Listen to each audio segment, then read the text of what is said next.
জুলাই শহীদ স্মরণে বগুড়ায় digital fair স্থাপনে উদ্বোধন অনুষ্ঠানে কথা বলছেন তারেক রহমান। আমরা সরাসরি সেখানে যুক্ত হচ্ছে। কিন্তু যেহেতু ৩১ দফা মানুষের জন্য সবসময় মনে রাখা সম্ভব হয় না, সেই জন্য ওটাকে ছোট করে নিয়ে এসে আমরা ৭টি বিষয় আপনাদের সামনে উপস্থাপন করেছি। যেমন একটি খুব পপুলার বিষয় ফ্যামিলি কার্ড। এর মধ্যে নিশ্চয়ই সবাই ফ্যামিলি কার্ডের সাথে পরিচিত হয়েছেন না আপনারা? ফ্যামিলি কার্ডের সাথে এই ফ্যামিলি কার্ডটি আমরা তো মানুষের মধ্যে পৌঁছে দিতে চাই, বিশেষ করে নারীদের কাছে। এই ফ্যামিলি কার্ডটি হবে নারীদের কাছে। আমরা কৃষক কার্ড বা ফার্মার্স কার্ড একটা ইন্ট্রোডিউস করতে চাই, যেটি আমাদের প্রান্তিক ক্ষুদ্র মাঝারি কৃষক যারা আছেন তাদেরকে সহযোগিতা করার জন্য আমরা এটি পৌঁছে দিতে চাই। আমরা দেশের শিক্ষার্থী যারা আছে, আগামী ভবিষ্যৎ প্রজন্ম যারা আছে, তাদের শিক্ষা ব্যবস্থা, শিক্ষাই হচ্ছে জাতির মেরুদণ্ড। আজকে যদি আমরা শিক্ষা ব্যবস্থাটাকে ধীরে ধীরে সুন্দরভাবে গড়ে তুলতে পারি, আমাদের শিক্ষার্থীদের শিক্ষার মেরুদণ্ডটা যদি আমরা মজবুত, ভিত্তিটা যদি আমরা মজবুত করে গড়ে তুলতে পারি, ইনশাল্লাহ আমরা ভবিষ্যতে, সময় লাগবে কিন্তু আমাদেরকে শুরু করতে হবে কাজ। বিগত স্বৈরাচারের সময় আমরা দেখেছি প্রত্যেকটি সেক্টরকে তারা ধ্বংস করে দিয়ে গেছে। ঠিক আছে, তারা ধ্বংস করেছে। বিএনপি বাংলাদেশ জাতীয়তাবাদী দল ইনশাল্লাহ আবার গড়ে তুলবে। মানুষের শিক্ষা ব্যবস্থা, ভবিষ্যৎ প্রজন্মের শিক্ষা ব্যবস্থা আমরা ধীরে ধীরে করে গড়ে তুলব। প্রিয় সহকর্মীবৃন্দ, আমরা শিক্ষা ব্যবস্থার পাশাপাশি মানুষের চিকিৎসা ব্যবস্থাকে, প্রান্তিক গ্রামের প্রান্তিক মানুষ যাতে চিকিৎসা সুবিধা পায় সেটির জন্য আমরা পরিকল্পনা গ্রহণ করেছি। এখানে যারা মুরব্বী নেতৃবৃন্দ আছেন, সিনিয়র নেতৃবৃন্দ আছেন, অনেকেরই আপনাদের ধারণা আছে, আমাদের বয়সীয় কম বেশি যারা আছেন তারাও দেখেছেন, কম বেশি ধারণা আছে।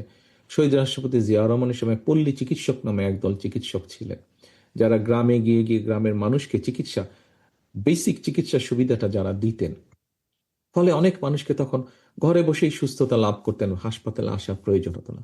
আমরা ঠিক একইভাবে সেই কাজটি আবার শুরু করতে চাই স্বাস্থ্যকর্মী নিয়োগের মাধ্যমে। আমরা দেশে মোটামুটিভাবে পরিকল্পনা যে আমরা ১,০০,০০০ স্বাস্থ্যকর্মী নিয়োগ করতে চাই।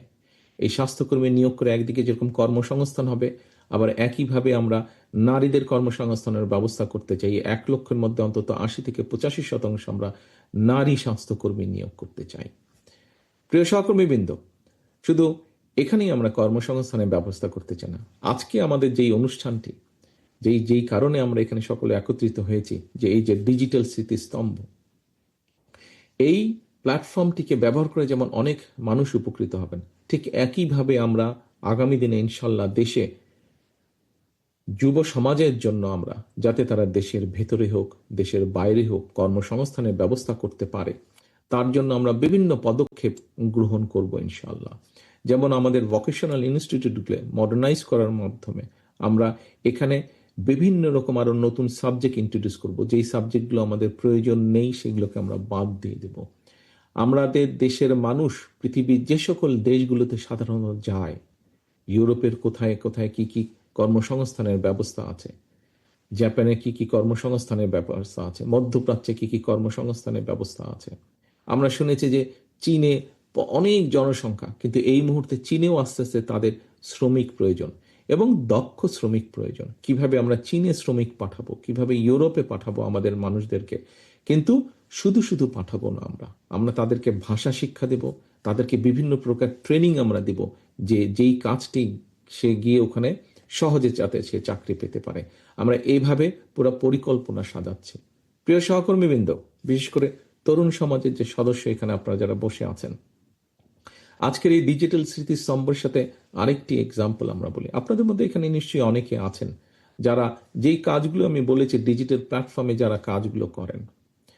আপনারা হয়তো এখন অনেকেরই হয়তো ঘরের কর্নারে বসে ল্যাপটপ নিয়ে বা কম্পিউটার নিয়ে কাজ করছেন। যেই কাজগুলো বলেছি, যে ডাটা প্রসেসিং এর কাজ হোক, ডিজাইনিং এর কাজ হোক, বিভিন্ন কাজ হয়তো আপনারা করেন। কিন্তু আপনাকে যদি ছোট্ট একটা জায়গার ব্যবস্থা করে দেওয়া যায়, একটা ফর্মাল জায়গার ব্যবস্থা যদি করে যাওয়া যায়, যেখানে আপনি সুন্দরভাবে একটা ছোট্ট অফিস করতে পারবেন, যেখানে আপনার ছোট্ট একটা কোম্পানি থাকবে, নিশ্চয়ই আপনার সেখানে কাজটা আরো ভালোভাবে হবে, আপনার ব্যবসাটা আরো একটু বেটার হবে। আপনারা নিশ্চয়ই খেয়াল করেছেন যে গত স্বৈরাচারের আমলে জনগণের অর্থ তছরূপ করার মাধ্যমে তারা কতগুলো ডিজিটাল পার্ক তৈরি করেছে দেশের বিভিন্ন জায়গায়। কিন্তু ডিজিটাল পার্কগুলোর কিন্তু কোনো কাজ হয় না। এখানে ম্যাক্সিমামই বন্ধ হয়ে পড়ে আছে, কিছু কিছু জায়গায় কমিউনিটি সেন্টার করেছে। আমরা এগুলোকে রিফাবলিশ করব। রিফাবলিশ করার মাধ্যমে আমাদের যে তরুণ সমাজের যারা সদস্য আছে, যারা অনলাইনে বিভিন্ন রকম কাজ করে, কন্টেন্ট মেক করে, অথবা ডিজাইনের কাজ করে, অথবা ডাটা প্রসেসিং এর কাজ করে, এর বাইরেও বিভিন্ন কাজ করে, এই মানুষগুলোকে আমরা এখানে জায়গা করে দেব।